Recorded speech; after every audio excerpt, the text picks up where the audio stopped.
Good afternoon and welcome to today's program titled How to Spend Your Marketing Dollars on Anything But Marketing. I'm Tom Valentino, Senior Editor of the Institute for the Advancement of Behavioral Healthcare. Today's program is sponsored by Dreamscape Marketing. Thank you to our sponsor and to our audience for giving us your time and attention today. Before we get started, we have a few housekeeping details. Use the Q&A area below the slides to submit a question at any time. You do not have to wait until the end of the program to submit a question. To download the slide deck, click the Resources tab to the right of the presentation window. If you're experiencing technical issues, please click the Test Your Connection button below the video window to chat with support. Please note CE credit is not available for this program. Finally, you can also join our webinar conversation on Twitter by using the hashtag IABHCLiveWebinar. And at this time, it's my pleasure to introduce our speaker, Daniel Gemp, President and CEO of Dreamscape Marketing. Dan has been with the company since its founding in 2005. While at Dreamscape, Dan has originated custom strategies for the effective implementation of internet and search marketing, as well as social and mobile advertising campaigns. He maintains consultative focus on extremely efficient and proprietary search engine optimization techniques focused on return on investment-driven methodologies and metrics. Thank you, Dan, for taking the time to speak with us today, and with that, the audience is yours. Thank you so much for having me, and thank you in advance to everybody for coming today and for listening. I've got some fun stuff for you, and I've got some very useful tactics, so we should all leave here today with some homework and something we can do to improve our patient service as well as our costs for marketing. So Napoleon Hill once said, "Money without brains is always dangerous," and he was the original self-help guru. He was the Tony Robbins of his day. And then Fry from Futurama says, "Just keep spending, just keep spending." And in this industry, I have heard that more often than you could imagine. A treatment center or a marketer will find one marketing channel that works well, and they will throw money at it until it becomes horribly inefficient, and they start to invest good money after bad, and it is no longer efficient. So today I'll be talking about how to spend your marketing dollars on anything but marketing. Who am I to do that? I own Dreamscape Marketing. We currently work with treatment centers in 37 states. We won 22 design awards last year. So far, year to date, we have already driven over 10,000 residential patient admissions for treatment, all completely through our clients' own websites. No lead generation, no games, no online tricks. So to some extent, I know how the marketing side works, and my goal today is to share with you how that applies to operations so that you can be more efficient with your budgets and save some money. And to that tune, I'd like to cover both identifying the unique set of challenges facing addiction treatment centers and how to utilize platforms a little bit better, how to add some efficiency of spend to your marketing. Different channels tend to have a maximum return, and we want to make sure that you don't go beyond that point and start to see diminishing returns from your marketing dollars. I'm going to make sure that everyone learns to deploy a stronger technology infrastructure. This is not rocket science. There is logic to this. There are readily available tools and some great vendors out there, but these will add efficiency to your marketing and your admissions efforts, and it's going to help you out on the dollar side. Your management and your investors are going to love you a whole lot more if you do this properly. We'll also be able to organize sales and admissions as an organization so that you have stronger outreach, not just to one audience, not just to your professional colleagues, but to multiple referral channels so that you've got optimal budgeting. Marketing is an investment after all, but it's one where you need to buy stocks when they're low and sell stocks when they're high. We'll also make sure that we can assess budget and admissions goals from different marketing channels, right? You don't want to have these wasteful habits. We want to make sure that you are risk averse in that scenario. And by the end of today, you should be able to become a dollar-for-dollar poster child for achieving marketing and admissions budget nirvana without spending more. So that said, let's dive into it. I start all of my research with a Google search, and probably so do you. So the question we're going to answer today is, how do I stretch my marketing budget farther but spend less? And I do get asked that question probably 3 times a day. I like to answer it with Captain Hindsight, because hindsight is 20/20. So he says, wait, so I shouldn't have spent $1 million on Google AdWords last year because those other guys did, and no other tools or channels at all? I guess it's time to identify a reasonable growth strategy and invest in tools for efficiency so my dollars go way farther towards admissions and I look like a marketing rock star to the whole company. I've seen way too often reactionary planning in this industry instead of proactive planning. I was telling people for 3 years that the AdWords budgets were unsustainable, inflationary. I'll even share some of those numbers today. And it's been almost a year now since the Google regulation took place. I will be giving you an update on that, but it surprised so many people, and yet it should have been expected. And it's only one marketing channel, and I see entire treatment centers going out of business, but it should only ever have been one small piece of their marketing puzzle. So how are treatment centers marketing now? What is the best way to survive or thrive depending on your situation? It is completely evolved now. This market is a mature medical and hospitality market, so you need to be somewhere in a sweet spot between universities and hospitals, right? There are amenities and accommodations, but this is a mental health life-saving service that you provide. So these channels would include sales and outreach teams, and this is probably the number one gripe I have with the industry. Most of these teams are horribly understaffed or horribly underqualified, and a lot of them, the only qualification that the team may have is 2 years of sobriety. So I think that you could view this as an opportunity to build a more mature sales and outreach team, at least have some seniority at the top, and I still think we should all be paying it forward and providing opportunities to those in recovery, but that shouldn't be the only qualification to invest in that group. PPC, that's pay-per-click marketing, Google AdWords and Bing versus organic SEO. They're both extremely important, and what treatment centers are finding is if they invested properly in organic SEO, then the AdWords change had very minimal effect on them. It may even have increased their online conversions by 15 to 20%, as I witnessed with many of our clients, because it removed competitors that were spending millions a month on AdWords on those same keywords. Radio, TV, and display advertising, it's been highly effective for the bigger brands, but it is always a challenge on a local or regional basis. So if that's in your budget, wonderful. If it's not, I don't think it is a must-have at this point. And alumni, professional partners, referral partners, family, they've always been involved in this community. It's not just brand awareness and traditional marketing. There is, heartfelt intent here. If you have helped someone to get back on track, if you have saved their life, they will credit you with that, and so will their friends, and so will their family, and so will their doctor. So there's opportunity in communicating better with that group of people, and it is still technically marketing, but with a much deeper level of sincerity.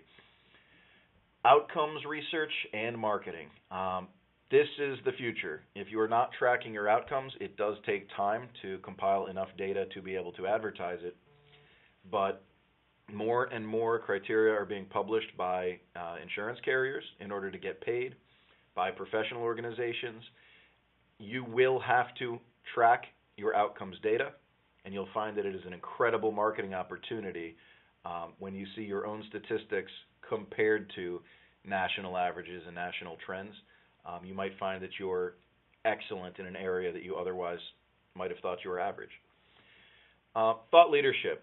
There is a big evolution going on at the conferences in the industry. There are a lot more mainstream thought leaders showing up and speaking. Stigma is drastically being reduced, as this is now, overdose is a leading cause of death in America. So what we have seen is those that are publishing educational information and sharing it at events, whether it's in the industry or to the general public, through employee assistance programs, Chamber of Commerce level education, whatever that may be. It is a very viable, very low-cost channel to engage in, and it can be a force multiplier for your brand.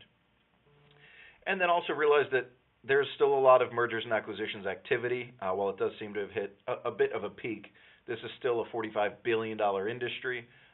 Valuations and equity consideration are always a part of marketing, right? In general, you are also trying to market your entire company. But you will need to plan long term. Buyers are not simply showing up with a checkbook anymore. They want to see viable long-term business models with controlled marketing channels.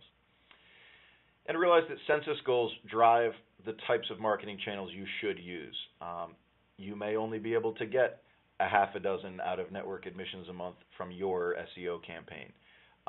You may, if you've gotten legit script approval, you may only be able to get a few more admissions a month from paid search. So depending on total bed count, whether you're residential or outpatient, those census goals and that capacity to provide good service to the most people possible, that should be driving which channels you choose to invest in. Now, all of that said, what am I seeing in the market? What are you all experiencing? Why have things gotten a little bit crazy over the last year? It's because it's not how much you spend on your marketing. We have seen at a tactical level, those that are working smarter, not spending harder, are wildly succeeding right now. And those that were spending $4 million a month just on AdWords are all but out of business. You have seen bankruptcies of huge brands, national brands, 500-bed to 1,000-bed networks of care. And it just never was sustainable. It was always short-term when the marketing was done that way, heavily reliant on Google AdWords as a single channel.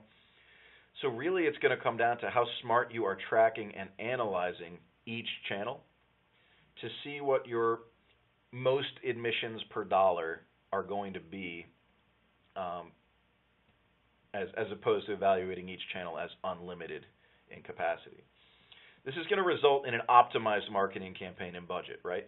If you predefine how much money you'll invest in marketing this year, let's say it's $1 million or even $10,000, right?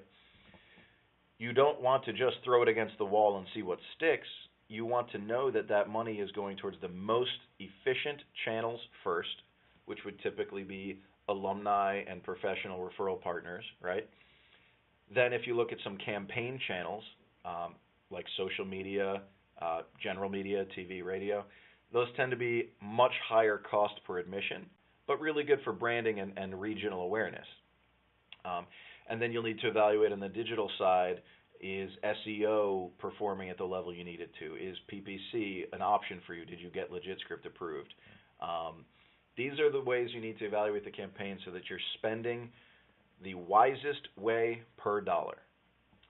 This is going to require some tools, some brains, and some time. And that's what I wanted to talk about today, is specifically which tools, what kind of brain, and how much time. There's a lot of words on this slide, but there's also a picture of Albert Einstein, and that's the important part. How are treatment centers becoming more efficient? Long story short, they're becoming real businesses. They're being run at reasonable margins now. The expectation isn't to invest $1 and receive $70 back. That never was sustainable. And the tools are becoming more sophisticated to better service clients at the clinical level. And so it presents a data opportunity, a better opportunity to track outcomes during and after treatment. There are better integrations coming out between all of the enterprise level platforms in the industry. So all of you should be operating with the following tools. You should all have a sales CRM, a client relationship management system, like Salesforce. There are others out there, but a lot of EMR companies have actually been developing theirs, particularly the bigger companies in the space. So speak with your EMR company, find out who they integrate with or if they provide CRMs, but realize that those two systems need to be talking to each other. We have seen clients where they have a sales CRM for their admissions team and their clinical team is using an EMR, but someone is manually copying records over, including medical records and insurance information, into the EMR, when that should be a single-click automated process at no great expense. There are alumni applications that are becoming more prevalent in the space, very useful ones. I've been evaluating a few lately that I like a lot, and One is called Cared For, CAREDFOR. They've been working on a ton of integrations, and then depending on whether or not you're looking to market to your alumni and track them over time, there are other tools out there coast to coast. So give that a Google search and see what's out there. But outcomes data, there are software companies out there now that can help you track your outcomes at no great expense, and there are also research groups out there that will manually engage in third-party research for you, adding levels of credibility. We share a client with a group called Vista Research, and it's very powerful data because it is not standalone. It is in comparison to, let's say self-reported sobriety at 1 year. The data is clean and compared to national averages and the averages of their own other clients. So look at these tools and realize that you should be using them all in some way, shape, or form. Your CRM should talk to your EMR. You should have some kind of tools for your alumni to use just for their own well-being. You should be tracking outcomes for your own well-being and so that you can set stronger clinical standards. And then KPIs, key performance indicators. You need to have goals as an organization and simply see if you're hitting those goals. And it cannot be just dollars.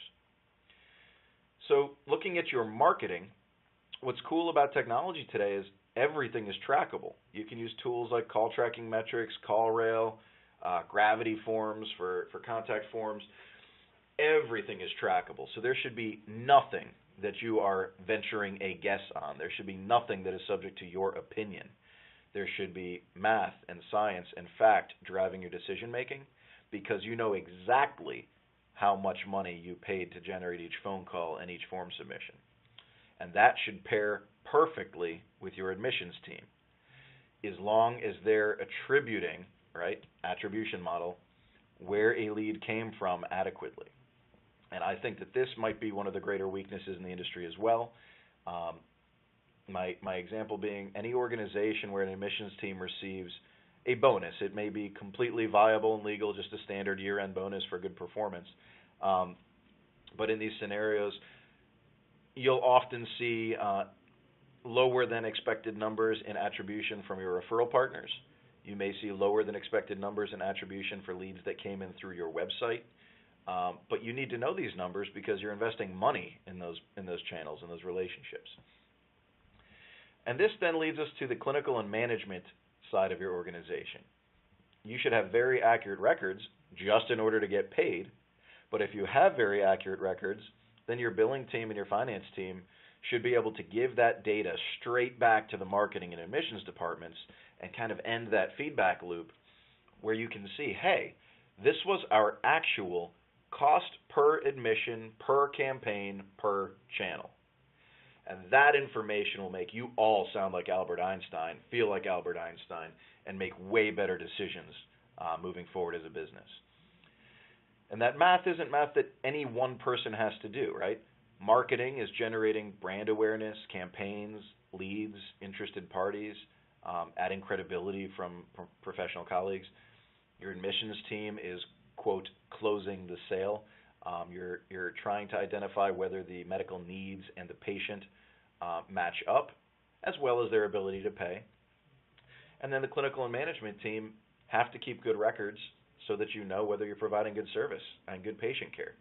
So when this all comes full cycle, there should be very simple math that some finance guy is able to share back with your marketing guru. This will make you become data-centric whether you want to be or not, and I'm going to advise a little bit of caution here today. You will want to make your decisions based on these business intelligence insights, right? So you might feel like you started a new radio ad and then your call volume spiked. But what you might not realize is you launched your new website a month prior and all of those new calls are coming from the website, and you could completely get rid of the radio ad and save all that money and get just as many admissions. So you'll have to be able to humble yourself and take the ego out of it, which is the biggest challenge for anyone, let alone a marketing agency business owner like me. But becoming data-centric is important because it will be the only chance you have at longevity and staying more cost-efficient than your competition. Else they will take your market share and you would eventually go out of business. So the risk in becoming data-centric and being able to track everything and having all of these tools and in having that feedback loop of marketing to admissions to clinical to billing, the data may be too illuminating. It may be too honest, especially your outcomes data. So when you have this painstaking level of transparency, what you're trying to do is add personal accountability for your own marketing efforts, right? You want to make sure that your admissions team is performing the way that you believe they should and the way that you're investing in them. You want to know that your marketing campaigns are performing and accountable with the budgets you're investing. But they can reveal tremendous waste. AdWords is the best possible example. It has been a year. AdWords is gone. And I've seen multi-million-dollar organizations just go bankrupt overnight, just completely out of business. I personally am aware of 1,700 beds just in the state of California, just for residential care, that went bankrupt purely as a result of the AdWords restriction. That's insane. No one should be that subject to one channel or experience that much waste of spend because it's a very expensive cost per admission. It's not efficient. So this could yield poor decision-making or reveal poor decision-making even on your own part, and you have to embrace that. That's your opportunity to be more cost-effective next year or next month or next campaign. It's not something that a good executive would fire you for or replace you over. But what you might find out is there may actually be a lack of oversight. You might be spending the same amount of money as last year just because someone told you to. So keep that in mind, that this data will be revealing at the highest levels as well as against your own efforts as a marketer. And you want to be careful. Nobody likes seeing scientific proof of a bad decision or bad business practices. So let the team know in advance. If you're going to start tracking things better and using these tools, let people know in advance that this is going to be brought to light and that they will not be judged for it and that you're trying to become more business savvy and more cost effective in your marketing. If anything, being more cost effective is going to protect their jobs because you'll be operating as a leaner organization. Something else I would caution you about is this codependency of data from one department and its ability to affect all others, right? So your management team needs to know how to use the data operationally and culturally. You don't want to go in with full transparency and show them all of this data and then they yell at you for it or fire someone on your team over it. They need to be aware that if they're going to use this for decision making, that there is a mutual respect and a codependency on this data, whether it's good or bad. And this is going to allow you to then finally use business intelligence as actual intelligence. You will want to question, though, before you go too far into this data-driven marketing, whether you're qualified to do it or whether your team might require an analyst or you want to involve the finance department to do the math and do some of the heavy lifting. So keep that all in mind, that you should have tools of the trade that are all automated, all talking to each other, and you should have a full cycle of feedback from leads through admissions through billing. Now, for some fun. Ignorance is bliss, right? So how are treatment centers becoming marketing efficient? There were some good years. In the last 7 years, it has been easy to invest money in mass media and gain profitable returns from it. And the margins from out-of-network insurance were so high that there didn't seem to be a limit. Now, the irony is that a lot of these marketing channels became inflationary, like Google AdWords. So I'll share an example here of a client that had 100-plus residential beds in their system of care, spending north of $300,000 a month on AdWords, and that generated them 40 to 42 admissions. So around a $7,000 to $8,000 cost per admission, and they were generally billing about $30,000 a patient. Now the irony is this exact same organization had 4 outreach reps that were each paid around, their salaries were around $7,000 a month. So these are outreach reps that are being paid purely salary, no bonuses, full-time W-2s, and they were making well in the 80s, right? But as a team, they generated about 30 admissions a month consistently. some from their own network of referral partners, and some through personal connections. So, if you did some math with me, that payroll is only $28,000 a month and generated 30 admissions. But more than 10 times that, $300,000 of marketing media spend only generated 40 admissions, maybe 42. Why not just hire 42 more outreach reps with the same money, right? And all I'm talking about here is a better marketing mix in multiple channels. Even if they're only half as good, that same amount of money invested in outreach representatives would generate 150 or more admissions for the same money that's only generating 40 to 42 on AdWords. And the reason for this is there is a perfect amount of spend, right? There is a point of diminishing returns on any marketing channel. Outreach reps among them. It is probably not realistic that that organization would manage a 46-person sales team. But there is a sweet spot. Maybe they would have been able to manage 10 or 11 reps, and that might allow them to spend $200,000 less on paid media. And that $100,000 they are spending might have been extremely efficient. They might have had much lower cost per admission from that amount of money. So in this case study, it's not that anything was wrong. This was still a profitable campaign for the client. It was operationally a bit easier. They had processes in place to handle these calls and handle that type of campaign. But they were simply beyond that point of diminishing returns, and there were opportunities on other channels to be way more marketing efficient. And these days, as insurance payers are challenging your billable rates, cutting checks for much less, and trying to even freeze money and do internal audits, you have to realize that there's an added challenge here. There's an added degree of monitoring and tools and efficiency on their side. So here is my warning. This is a continued case study for a different client. If you put these tools in place and you put this efficiency in place, it will give you very, very good data that is healthy for any company. But data is transparent. You can all see the same numbers from the top all the way down. And so what that will give you is the cold, hard truth. And I'm often the guy on the right here yelling, you want the truth? You can't handle the truth. What I have on the left is a call volume chart, right? We track calls for our clients. And this is an actual client last May through last November. And they quit in November. And it's very interesting because this was the single most effective campaign that we have ever run. It was purely organic SEO. They went from basically 70 or 80 phone calls a month to within about 6 months, 2,000 inbound calls and 70 residential admissions. And in November, right, no one likes to go to rehab over Thanksgiving. So even though their call volume was still very high, their admissions were not amazing, right? And so this client didn't have that connectivity between a CRM system and the admission system, and did not realize that even though they spent a nominal same amount of money every month, a fixed budget, they were experiencing exponential growth and exponential gains. And in the end, I believe that for a very low six-figure budget, this client is risking millions of dollars.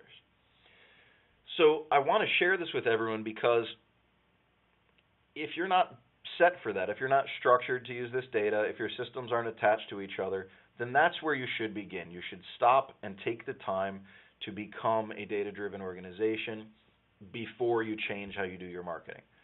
Otherwise, you might accidentally make a decision that's just poorly informed, right? You just don't have enough data on your side to validate or confirm the data that you're seeing in a campaign. So maybe don't change anything about your marketing mix if you don't think your organization has that level of technology or sophistication, but begin working on the technology and sophistication so that when it is in place and your attributions are accurate, right, where each admission came from, and you have numbers on how much that admission cost per channel, that's when you'll be able to handle the truth and use that transparent data for decision making.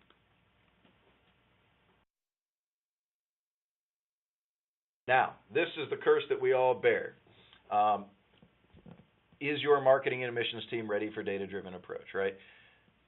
If your budgets and your reporting are properly tracked, I believe that you can prepare everyone for that cultural shift.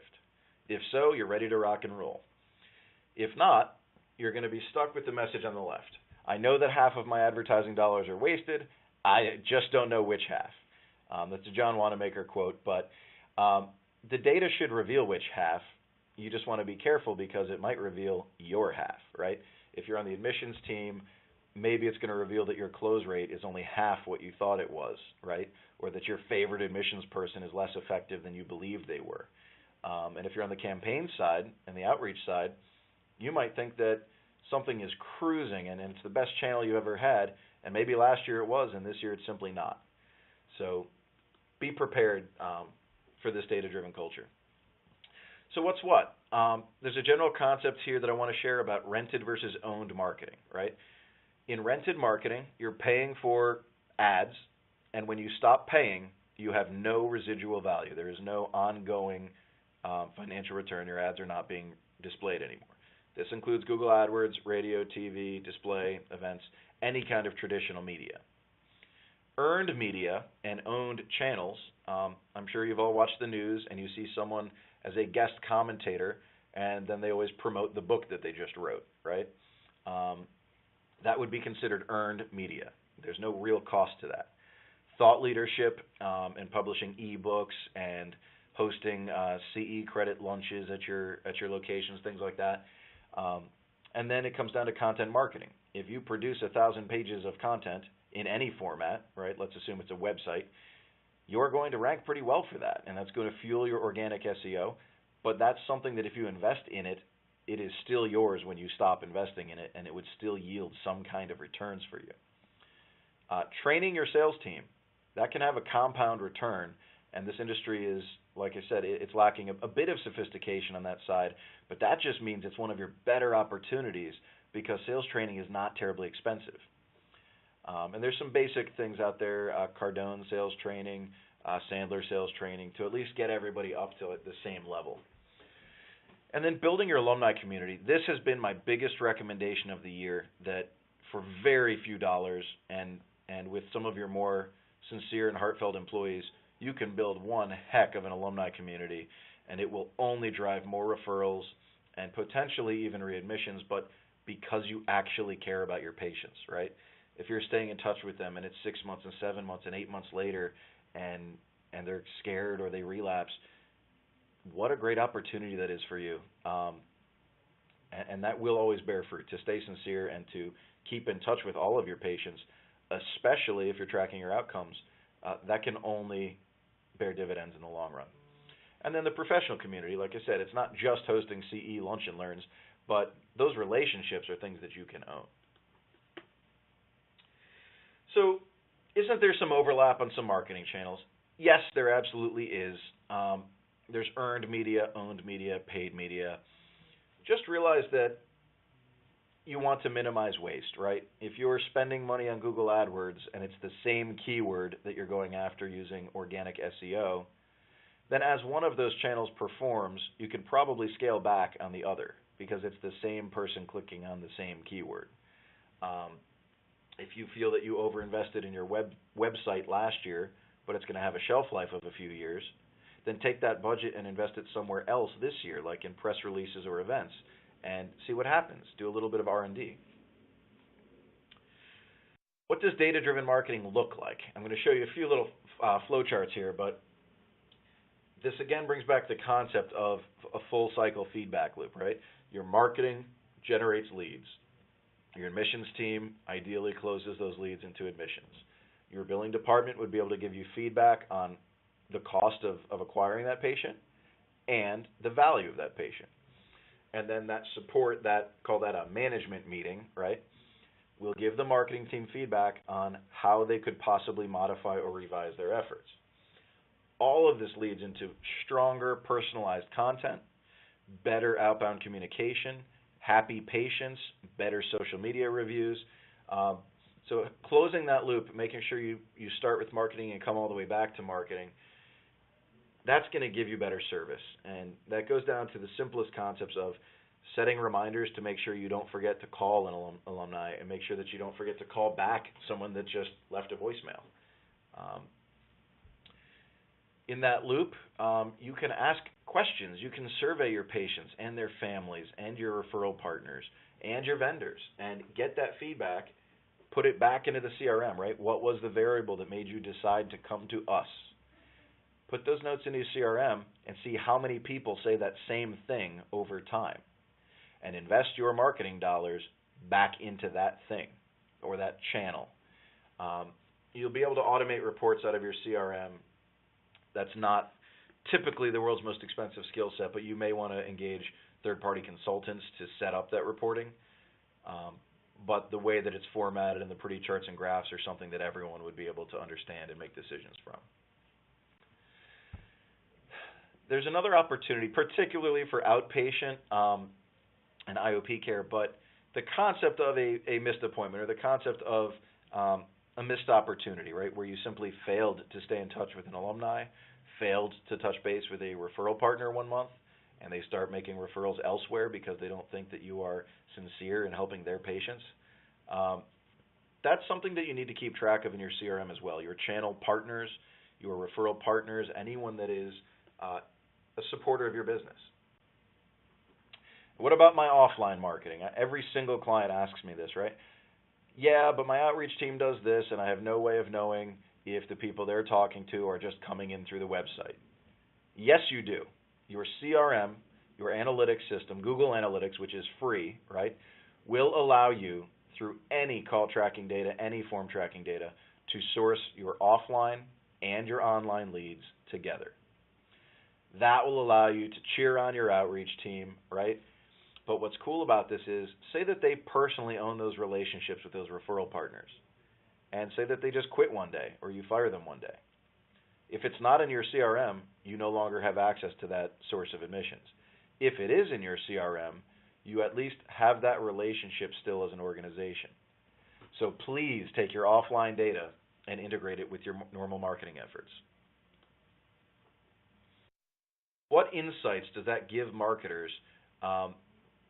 This is the best example I could think of, right? In our own internal system, we track total admissions. We also track seasonality. And so in 2017, on just over 11,000 admissions across all of our clients, you can see the seasonality. You can see this trend line where January through May is the busy season, right? That is due both to New Year's resolutions and insurance deductibles. Then in June and July, it's summertime, right? It's the best time to booze and drug and whatnot. And then there's a very serious, especially among the younger audiences, serious spike back in August and September where people realize, I can't go back to school, I can't go back to work. And then around the holidays, it trails off again. What's interesting is the federal government did a study. Now, this is from 2012, and it has skewed a bit more since digital kind of took over the marketing world, but they see the same seasonal trend, and their line is not against 11,000 admissions, it's against hundreds of thousands. And so the same season, right, November and December are going to be your slow season. Well, if you have that admissions data, then you would be able to revise and refine your marketing budgets and your costs and your efforts in those months accordingly. So this is only one area, one example I could think to give where seasonality is a variable that if you have your own numbers, you would be able to adjust your marketing and your costs to that one variable. Why would that trend matter? Why would any of these variables matter? Well, looking at my screen, I see an exponential growth in the keywords detox near me and rehab near me. And that is for one reason. Mobile phones have taken over the world, right? I don't mean mobile devices. I'm not even including tablets. Smartphones will make up for about 60% of all of the visitors to your website this year. So the trend is, and has been for 5 years, go mobile and go mobile first, right? Just another example of a variable. What kind of content should we be creating, Dan? How do you even know what's good, what's useful, what people are downloading? There's tools out there. The one that we use is called Lucky Orange, just the word lucky and the fruit orange.com. And it's heat mapping software. You can see exactly what people click on. If you know that 2/3 of your callers are female mothers and they're calling on behalf of their male son who's abusing drugs, you'll see exactly what it is that made them choose to pick up the phone and call you. And you can invest more budget into those efforts and into those channels. So these technologies are pretty automated. All you do with that software is install the software, and you can see this kind of information. The best tools are call tracking tools. Whether it's your existing phone system or the two primary mainstream platforms are call tracking metrics and CallRail. To a slightly lesser extent, we see a lot of dialogue tech, but it's a little bit less high tech. Through those systems, you can see where a call originated. The phone number on your website can magically change based on whether someone typed in your domain name directly, whether they came in from AdWords or organic search.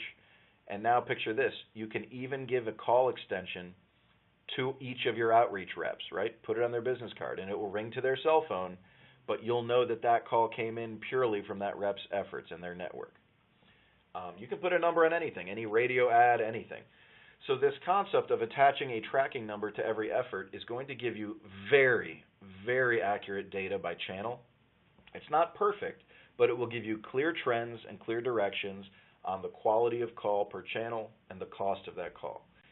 So what you're looking at here is ROI, return on investment, cost per call, cost per action, right, cost per admission. My joke here is DVD, but you can look for whatever abbreviation you want. It's clean data, and typically these integrate with everything under the sun. You can even call these vendors, and they will do a manual integration for you. Why does digital marketing matter so much these days? Why do you just always hear people talking about Google? Simple. Google is by far the largest referral source in addiction treatment. 83 to 84% of patients will not choose a program before doing their research on Google specifically. Not Bing, Google. They have a drastic advantage on market share.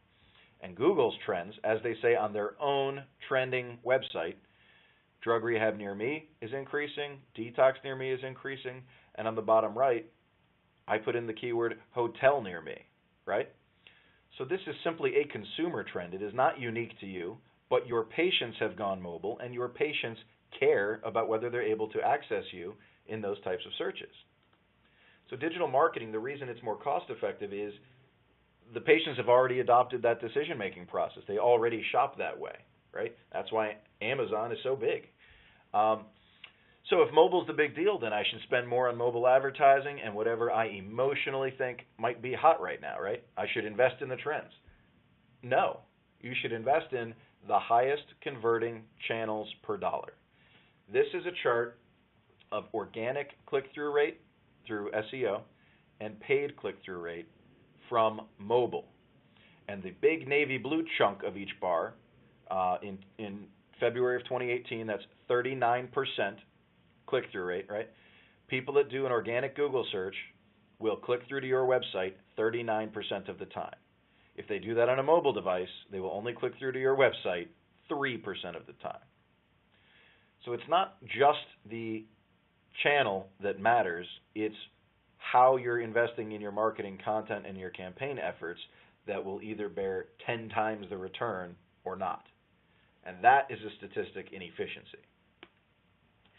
Why wasn't AdWords the answer? Everybody just spent millions of dollars in AdWords and they always grew. The answer is simple. It's only one channel, and what is unique about Google is that it is an auction. So the price only goes up the more people try to invest in it. What we tracked was over 7 years, there was over a 25% annual increase in the average keywords for addiction treatment. So the biggest, most expensive keyword, addiction rehabilitation centers, got as high as $300.47 per click, right? And it was up from $150 the previous year, the second worst year, right? So that basically means your cost per admission for every single admit you got through AdWords doubled in a 1-year period. And that prior to that, it was increasing at a pretty uncontrollable, unsustainable rate. This is 50% more expensive than mesothelioma litigation, right? Billions and billions of dollars in settlements. So realize that you are the single most expensive set of keywords in healthcare before Google banned this industry on AdWords. If you were exposed to other channels, that wouldn't have been a problem. For example, if you were on trend, it's well beyond the time to go mobile, right? 48% of people start their medical research on a search engine on a mobile device. 33% will go direct to a website. That tells me that you should invest in search engine marketing, whether it's paid or organic. 68% of companies were using mobile marketing. That's actual advertising, display ads, that sort of thing. If you're not among them, you're in the minority. You are losing out on potential market share. Google has 96% market share of all mobile searches. That's a monopoly. You have to play their game and you have to play by their rules. And just to get through the next few slides quickly here, realize that we've hit a maximum as well. Americans spend 3 hours a day on their mobile device as an average. That is up from 1 hour. It has tripled in 5 years. It has also hit a peak. It has not been increasing beyond that 3-hour mark. And I'll skip down to this part about mobile apps, right?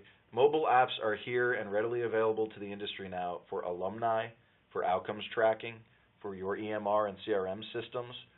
You might not even be using them, but most of your systems probably have a mobile version that your team can use. And that's going to help you to stay on trend, to keep your costs lower, and to be relevant to your customers.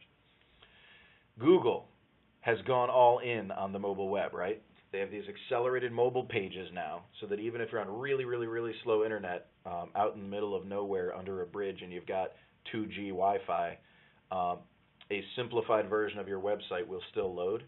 And this technology is free, and Google favors it. So you can make an AMP version of every page on your website. And what we've been seeing is over the last 6 months, it accounts for about 17 to 18% of our clients' inbound phone calls. And it's because Google has switched to a mobile-first index for their search algorithm. So they prefer the mobile traffic so that they can serve ads to their largest market segment. So AMP is a free technology. Google created it. I highly recommend that you use it. But that is my example of how to stay on trend. So before we wrap up here and take some questions, a quick update, a bonus update on LegitScript. We're in a unique position. About a quarter of the companies that are currently approved to spend on AdWords are working with us. And so we're looking at their data kind of before the regulation and after. And prices have come down a little bit. There seems to be a better degree of relevancy between ads and an actual service provider, whereas Google was trying to limit the number of people that were simply lead aggregators and patient brokers. That was the problem. Millions of dollars per month worth of problem. And since Google's an auction, it was artificially inflating your costs as service providers. So what LegitScript is a background check company. They're doing a manual review of providers, and they're currently understaffed.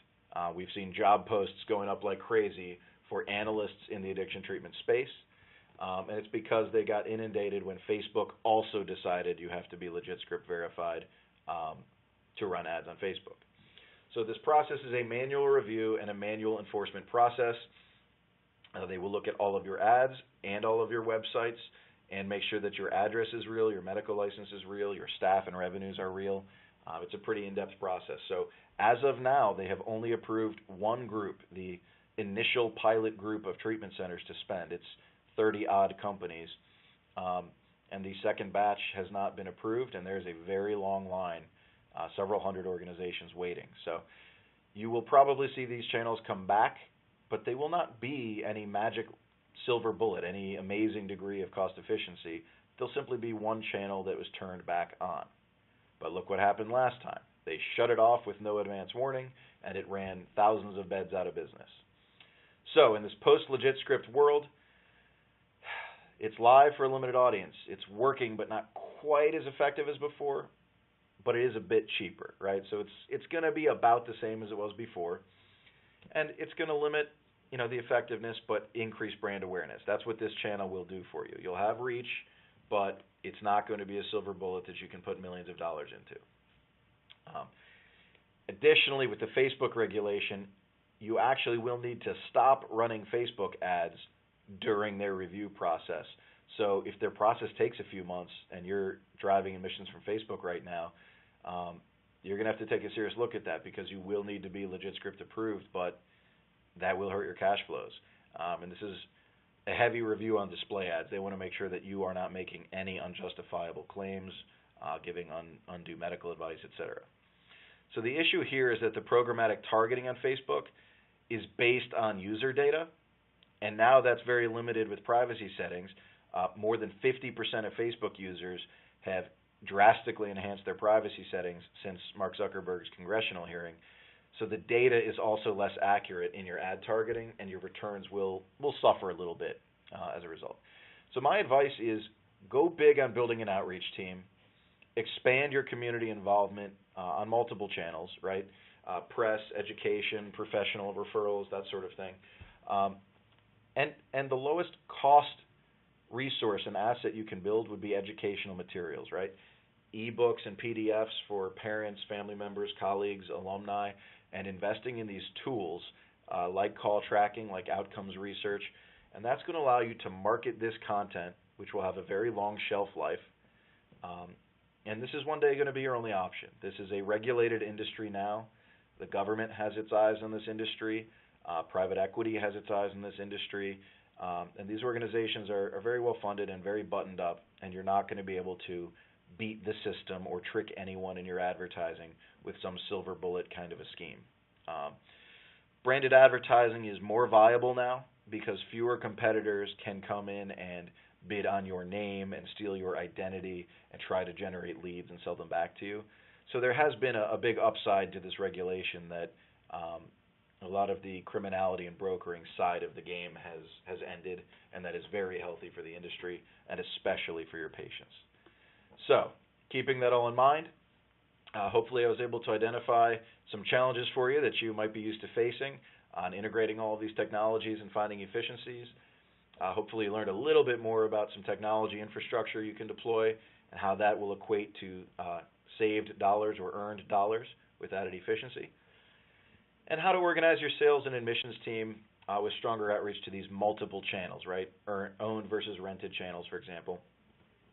And I'd love it if you're all able to go back and assess your budgets with more accuracy now, talk to your teams, integrate with your finance departments, and see what these marketing dollars and marketing metrics look like for you so that you can all be these dollar-for-dollar poster child marketing gurus. With that said, we'll open it up to some questions here, and I've got my schedule of conferences I'll be speaking at over the next few months, as well as Dreamscape's brand new website with an updated resources section that is all free to any of you that attended today. All right, thanks a lot, Dan. Real good stuff there. We have had some questions coming in from our audience. However, we would like to remind you that you can use the Q&A area below the slides on your screen to submit a question at any time. And if you're interested in downloading the slides from today's presentation, they're available in the Resources tab to the right of the presentation window. All right, let's get into some questions here. Facebook advertising, do you have any advice in terms of messaging and how you can make your ads more effective on that platform, and what kind of ads on Facebook work? Sure. So Facebook tends to be more effective with educational resources, right? Something that is a quick download or a free guide to choosing an addiction treatment program. But generally, my advice on Facebook, it is a social community platform, right? It was built to be a high school yearbook turned into a modern technology. So the best thing to do is to create community within that larger audience, is to build an alumni community and a professionals community, both of which can be HIPAA compliant and set up as secure. And then you can have open dialogue with family, professional partners, and alumni for free without having to run an ad budget. You may need to invest in a person to oversee that effort and keep things HIPAA compliant, but that would be my best advice. Is the best investment you could make is in either educational resources to fuel your ads and then use display ads to distribute that resource, or build community. Okay. Next question. We've seen some headlines regarding net neutrality and net neutrality laws changing. Is that something that our listeners here are going to need to worry about in terms of their online presence and the way they're marketing their organizations online? Sure. So net neutrality is actually a major issue, but it will not be a major concern for this industry. It is a problem for, let's say, Netflix. What it means is internet service providers will be allowed to choose what content you can and cannot access, but it more relates to the speed at which you can use their networks. So net neutrality is really saying if you need to use a ton of bandwidth to watch Netflix all day long, Comcast and Verizon can decide whether to throttle up or throttle down the speed at which you can view those videos and YouTube and that sort of thing. So if you were investing heavily in video ads, YouTube ads, it may have some impact on you, but I don't believe that that these platforms would be able to make any drastic changes without suffering financial consequences. Okay. What kinds of questions should organizations be asking when they're trying to identify the data points that they need to be keeping track of and what is most important to their organization? So that's a loaded question, but to oversimplify my answer, you want to find a cost per everything in dollars. And that won't be easy to do, but in general, starting with a cost per call, boiling that down to a cost per qualified intake, right, someone that you ran their insurance, and then boiling that down to a general cost per admission. Those are going to be the three key pieces of data to fuel your marketing decisions. You might have one cost per lead on radio and a very different cost per lead from your outreach team, and you'll want to compare those two. All right. Well, I think that is going to be just about all the time that we have for questions for today. I'd like to thank Daniel Gemp once again for an excellent presentation. I'd also like to thank our sponsor, Dreamscape, for making today's program possible. Finally, a thank you to those of you in our audience for participating today. We hope you'll join us in the future for another IABHC webinar. This concludes today's presentation. Have a great day. Thank you all very much.